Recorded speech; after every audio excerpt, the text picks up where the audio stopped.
Programme को ही बंद कर दिया है नवंबर 8 को इमीडिएटली। और अब जितने भी स्टूडेंट्स टोटल इमिग्रेशन हुई है वो इतने ज़्यादा बड़े नंबर्स में हो चुके हैं कि कनाडा उस चीज़ को सस्टेन नहीं कर पा रहा है, और कनेडियन बहुत ज़रूरी है कि are you worth moving to Canada. उसका मतलब सीधा सीधा ये, and it will be a decision taken by the immigration officer. तो अभी ये कनेडियन गवर्नमेंट ने अभी एक और झटका देते हुए एक नया डिसीजन लिया है इस पिछले बीते हफ्ते में। एसडीएस प्रोग्राम और जो विजिटर प्रोग्राम था उसमें कुछ चेंजेस किए हैं। एसडीएस प्रोग्राम को तो बंद ही कर दिया गया है, जिसमें जो कुछ कंट्रीज से स्टूडेंट्स आते थे, जिसमें India, Brazil, China, Pakistan, Philippines, इस तरह 16 कंट्रीज़ थी जहाँ से स्टूडेंट्स जब स्टडी परमिट के लिए अप्लाई करते थे तो उसको फास्ट ट्रैक प्रोसेसिंग मिलती थी अदर अदर कंट्रीज से जो भी अप्लाई करता था। लेकिन अब कनेडियन गवर्नमेंट ने किया ये है कि इस प्रोग्राम को ही बंद कर दिया है नवंबर 8 को इमीडिएटली। और अब जितने भी स्टूडेंट्स जो भी एप्लीकेशन लगाएंगे या कनाडा पढ़ना आना चाहते हैं, उनको एक रेगुलर प्रोसेस के थ्रू जाना पड़ेगा, जिसमें अभी ये बोला जा रहा है कि एग्जांपल अगर आप इंडिया से अपना स्टडी परमिट लगाते हैं तो आपको जो प्रोसेसिंग टाइम रहने वाला है वो तकरीबन 8 हफ्ते का रहेगा। इसमें कनेडियन गवर्नमेंट का बोलना ये है कि Canada is committed to give all international students equal and fair access to the application process for study permits. तो जैसे कि हम सब पिछले इस साल में देख रहे थे कि एक के बाद एक चेंजेस किए जा रहे हैं इमिग्रेशन प्रोसेसेस में, उसी का एक ये नेक्स्ट स्टेप है। और एकदम से इसको बंद कर दिया गया है ऐसा नहीं है, कुछ टाइमलाइन दिया है कुछ भी। नवंबर 8 2024 के बाद अगर आप एप्लीकेशन लगा रहे हैं तो वो एक रेगुलर प्रोसेसिंग टाइम के थ्रू उसको जाना पड़ेगा। जिसमें कनेडियन गवर्नमेंट का ये भी बोलना है कि इसमें कुछ ऐसा नहीं होने वाला है। Canada will continue to welcome all students from all over the world. जो भी अप्लाई करना चाहते हैं उनको एक इक्वल चांस मिलेगा। तो बोलने का मतलब सीधा सीधा ये है, अगर आप स्टडी परमिट के लिए अप्लाई कर रहे हैं और पहले आप एसडीएस का पार्ट थे, अब आपको ये करना पड़ेगा कि आपको एडवांस में अपनी फ़ाइल लगानी पड़ेगी। तो जो आपकी फ़ाइल होएगी आप उसको अच्छे से एक एक बफर लेके चलना पड़ेगा टाइम का। और उस हिसाब से आप सब तैयारी करना अपने। और दूसरा, कनाडा ने अब ये किया है कि जो पहले विजिटर वीज़ा जो लगता था वो ऑटोमेटिक 10 साल के लिए आपको विजिटर वीज़ा मिलता था, लेकिन अब कनाडा ने वो कैंसिल कर दिया है कि वो अभी एक स्टैंडर्ड वो नहीं रहेगा कि आपको जैसे आप विजिटर वीज़ा अप्लाई करोगे अगर आपकी अप्रूवल आती है तो आपको 10 साल का अप्रूव किया जाएगा। ऐसा नहीं होगा अब से। अब ये डिपेंड करेगा case to case, file to file, and it will be a decision taken by the immigration officer. तो अभी ये कैंसिल कर दिया गया है, बंद कर दिया गया है एकदम नवंबर 8 से, कि जो भी अब विजिटर वीज़ा की फ़ाइल्स लगेंगी वो केस बाय केस उस पर डिसीजन लिया जाएगा कि उसको अप्रूव करना है। अगर अप्रूव करना है तो कितने साल का वीज़ा देना है, मल्टीपल एंट्री वीज़ा देना है कि नहीं देना है। जो पहले आपको मल्टीपल एंट्री वीज़ा मिलता था 10 साल के लिए, लेकिन अब वो बंद कर दिया गया है। तो इसका मतलब ये भी है कि कनेडियन गवर्नमेंट जो है अब हर तरफ से टाइट कर रही है रूल्स को। अ, अब ऐसा नहीं रहा है पहले जैसी सिंपल इमिग्रेशन नहीं रह गई है। पहले लोग क्या करते थे, विजिटर वीज़ा पे आते थे, तो विजिटर वीज़ा पे आके वर्क परमिट अप्लाई कर देते थे और उसके बाद फिर पीआर और जो भी प्रोसेस होता था उसको फॉलो करते थे। लेकिन ये गवर्नमेंट को भी इस चीज़ के बारे में पता लग चुका था, तो पता पहले भी था लेकिन पहले इतने स्ट्रिक्ट नहीं थे। अब ज़्यादा स्ट्रिक्ट हो चुके हैं इस चीज़ के बारे में।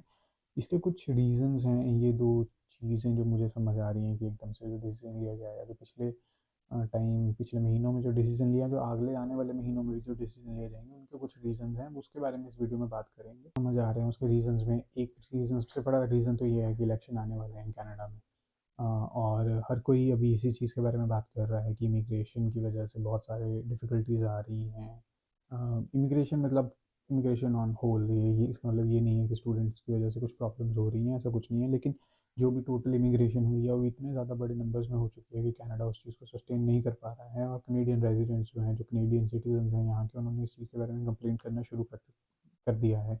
हाउसिंग प्रॉब्लम्स है, जॉब प्रॉब्लम्स हैं, फूड सिक्योरिटी की प्रॉब्लम है, बहुत सारी प्रॉब्लम्स आ रही हैं कनाडा को। अभी इस चक्कर में कनेडियन गवर्नमेंट्स जो हैं इस तरह के रूल्स एंड इस तरह के डिसीजंस ले रही हैं एकदम से। आप मतलब सोचते भी नहीं हो, अगले दिन सुबह उठते हो तो कुछ न्यूज़ आ चुकी होती है। लेकिन ये एक रीज़न मुझे लगता है कि इस इन डिसीजंस को लेने का एक सबसे बड़ा रीज़न ये है। और जो सेकंड रीज़न अभी लेटेस्ट जो मुझे लग रहा है वो है यूएसए में डोनाल्ड ट्रंप कि एज अ प्रेसिडेंट सेलेक्ट होना, एज अ प्रेसिडेंट विक्ट्री इस इलेक्शन में। वाई एम सेइंग दिस, क्योंकि डोनाल्ड ट्रंप का एक सीधा सा उन्होंने ये चीज़ बोली है कि जैसे ही अगर वो इलेक्ट होते हैं तो the first thing he gonna do is send back all the illegal immigrants, और जो वहाँ पे टेम्प्रेरी इमिग्रेंट्स हैं या उस तरह के वो डिसीजंस लेंगे, और उनका टारगेट ये है कि 1 मिलियन इमिग्रेंट्स को वापस भेजना है। तो इस तरह से कुछ भी डिसीजन अगर डोनाल्ड ट्रंप लेते हैं तो अम, होने वाला ये है कि सारे इमिग्रेंट्स जो हैं वो कोशिश करेंगे कनाडा इमिग्रेट होने की। अगर वो कनाडा इमिग्रेट होने की कोशिश करते हैं तो जो कनेडियन गवर्नमेंट ने ऑलरेडी अपनी इमिग्रेशन नंबर्स में जो कट किया है अगले आने वाले सालों के लिए, उसमें से मेजॉरिटी आई गेस एग्जॉस्ट हो जाएगा उन्हीं इमिग्रेंट्स को जगह देने के लिए कनाडा में। तो उस वजह से भी वो सब फ्यूचर में जो ये चीज़ें होने वाली हैं, अम, उसके लिए कनाडा प्रिपेयर कर रहा है अपने आप को। और ये बहुत सारी न्यूज़ आर्टिकल्स में, न्यूज़ चैनल्स पे भी ये चीज़ चल रही है कि जैसे ही डोनाल्ड ट्रंप इलेक्ट हुए उसके बाद way to immigrate to Canada के सर्चेस थे जो थे गूगल सर्च, उसमें बहुत बड़ा एक हाइक आया है। बहुत सारे लोगों ने उस चीज़ के बारे में सर्च किया है, बहुत सारे लोग तरीके ढूंढ रहे हैं कनाडा में इमिग्रेट होने के लिए, कनाडा की परमानेंट रेजिडेंसी लेने के लिए। बहुत आज सारे मैं एक लोग चीज़ के बारे में जो बात करना चाहता हूँ दैट इज़ कि is it worth moving to Canada. ये बहुत सारी वीडियोस आपने देखी होंगी यूट्यूब पे, बहुत सारे थंबनेल्स ऐसे होते हैं कि is it worth moving to Canada right now in 2024। um question I want to ask is right now, are you worth coming to Canada? Are you worth for Canada? तो ये question आपको अपने आप से पूछना पड़ेगा, और इस क्वेश्चन से मैं किसी को डाउनग्रेड या डिमोटिवेट नहीं करना चाहता, लेकिन जैसे आज की डेट में हालात चल रहे हैं कनाडा में, ये क्वेश्चन अपने आप से पूछना बहुत ज़रूरी है कि are you worth moving to Canada. उसका मतलब सीधा सीधा ये है कि अगर आप कनाडा आते हैं तो आप क्या कनेडियन इकोनॉमी में, कनाडा के बिजनेसेस में, कनाडा के इकोनॉमिकल ग्रोथ में कुछ कंट्रीब्यूट कर पाएंगे। अगर आप उस तरह के इंसान हैं जो ये सब चीज़ें कर सकते हैं, इतने आपके अंदर स्किल्स हैं और क्वालिफिकेशन है, और आप ये सब चीज़ें लेके आ रहे हैं, तो yes it's worth moving to Canada. Still I would say it's worth moving to Canada. उसमें हमें 3 पॉइंट्स, तीन तीन पॉइंट्स है मेरे हिसाब से जिसका हमें ध्यान रखना पड़ेगा। जैसे कि मैंने बोला कि are you ready to accept Canadian life style and Canadian culture. उसका मतलब क्या है कनेडियन लाइफ स्टाइल? एक मतलब अगर हम इंडिया से आते हैं, बहुत एक डिफरेंट लाइफ स्टाइल जीते हैं पीछे। लाइफ स्टाइल जो है इतना मुश्किल, आई मीन मुश्किल है। अगर आप एक मिडिल क्लास फैमिली से आ रहे हैं इंडिया से, तो आई एम प्रीटी श्योर वहाँ का लाइफ स्टाइल और यहाँ के लाइफ स्टाइल में आपको बहुत बड़ा डिफरेंस दिखने वाला है। ठीक है। अगर आप उस लाइफस्टाइल के लिए, कनेडियन लाइफस्टाइल का मतलब ये है कि अगर आप उस लाइफस्टाइल के लिए रेडी होके आ रहे हैं initially for at least for 3-4 years, couple of years starting के जो हैं उसके लिए अगर आप रेडी होके आ रहे हैं, तो आई think you will be okay hair, right. दूसरी बात क्या है, कनेडियन कल्चर का क्या मतलब है कि यहाँ पे जो कल्चर है वो इंडिया से बहुत डिफरेंट है। ठीक है, यहाँ पे आपको बहुत रूखे लोग भी मिलेंगे, लेकिन यहाँ पे एक एक जो सोशल सेंस है वो है। ठीक है, आप सड़क पे चल रहे हो, आपको बात करनी है, कहीं पे बैठे हो किस लिहाज से बात करनी है।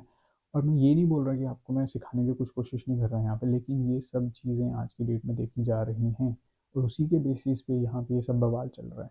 जो सब हम बवाल देख रहे हैं अपने आसपास या वीडियोस में, अगर आप कनाडा से बाहर हैं, अगर आप वीडियोस देखते हैं कि कनेडियंस जो हैं वो रेसिस्ट कमेंट कर रहे हैं या फ्रस्ट्रेटेड हैं इंडियन से या इमिग्रेशन से, उसका वन ऑफ द रीज़न ये भी है कि जो हम लोग हैं इनके कल्चर में एडजस्ट नहीं हो पाए, यहाँ पे नहीं होने की कोशिश नहीं कर रहे हैं। ठीक है, हमारी कोशिश ये है कि ये हमारे उसको सीखें, लेकिन ऐसा हम इंडिया में अगर कोई बाहर से आता है तो हम उसके कल्चर को सीखते थोड़ी हैं यार। हम उसको ये थोड़ी बोलते हैं कि हम तेरा कल्चर सीखेंगे, हम कोशिश करते हैं कि वो हमारे कल्चर में एडजस्ट हो जाए या उसको अडाप्ट कर ले। ठीक है, तो फर्स्ट पॉइंट ये है कि अगर if you are ready to accept the Canadian life style and culture, I think you will be okay.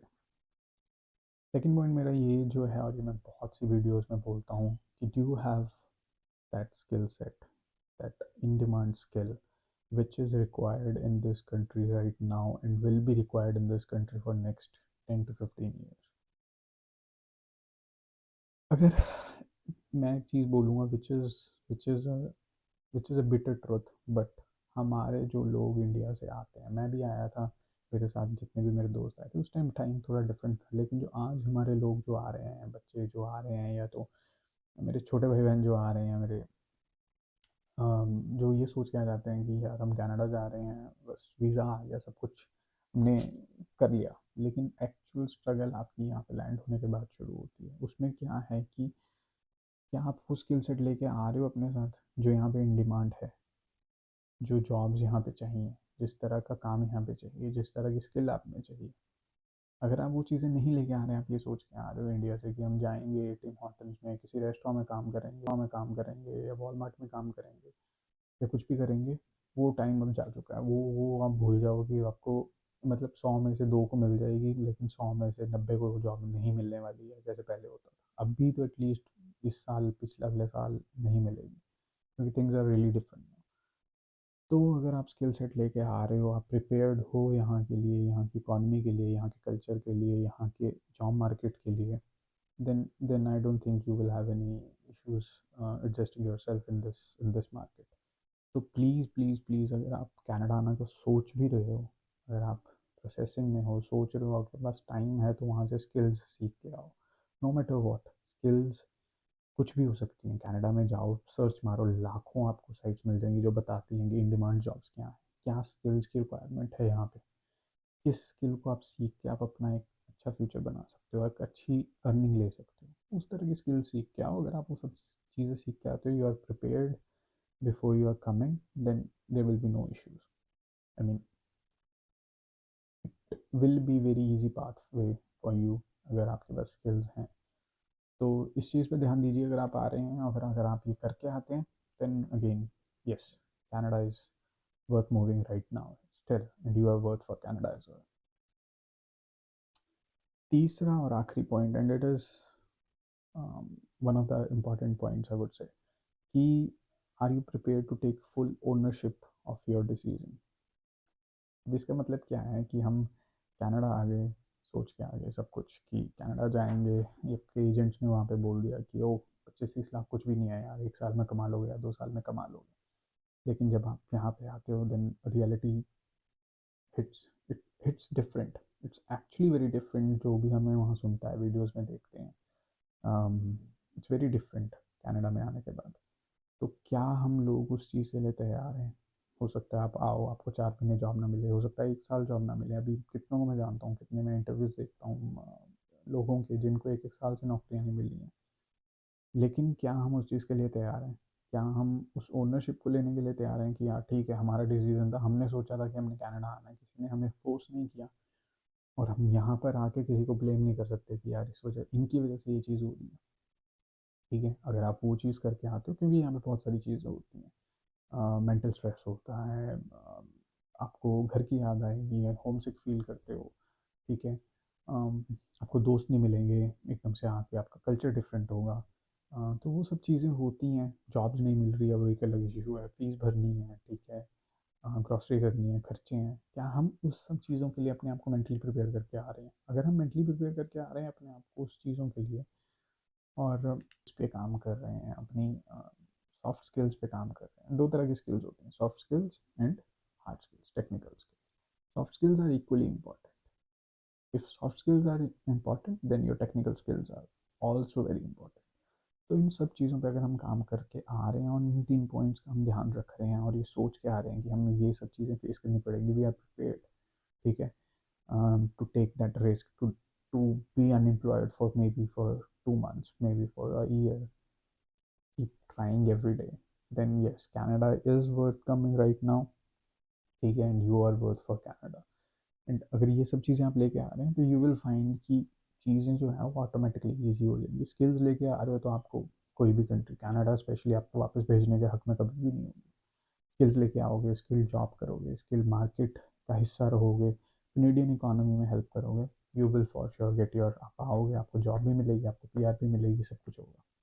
ठीक है, लेकिन वो रिसर्च करके आओ, अपने आप को स्ट्रॉन्ग करके आओ कि क्या करना है, और don't rely on all these temporary rules कि आज ऐसा है, 6 महीने बाद ऐसा नहीं हो सकता, कुछ भी हो सकता है। मेरे दोस्त हैं छोटे मेरे से जिनको मैं जानता हूँ, वो बेचारे पीआर अप्लाई करने के बाद रूल्स चेंज हो गए, ठीक है, या करने वाले थे, रूल्स चेंज हो गए, अब वो फंसे हुए हैं। तो don't rely on all these temporary rules, build your base strong, skilled jobs, skills लेके आओ, सॉफ्ट स्किल्स पे काम करो। That's all from my side, यही मैं कहना चाहता था। और अभी देखते हैं अभी आगे इमिग्रेशन कैसे कैसे चेंज होती है। ट्रम्प के आने के बाद बहुत सारी चीज़ें चेंज हो जाएंगी कनाडा में, क्योंकि ये तो हम सब जानते हैं कि यूएसए जो है वो डिक्टेट करता है कि कनाडा कैसे काम करेगा। तो अभी आने वाले टाइम में क्या क्या चेंजेस होते हैं उस सब चीज़ों को हम ट्रैक करते रहेंगे और उसके बारे में बात भी करेंगे नेक्स्ट वीडियोस में। अगर आपको ये वीडियो अच्छी लगी हो और ये कुछ भी आपको इसने वैल्यू दी हो, तो please share, subscribe to the channel, share this video, comment down if you have any suggestions, and thank you so much for watching. I will see you in the next one. Till then, take care, and thank you. Thanks again.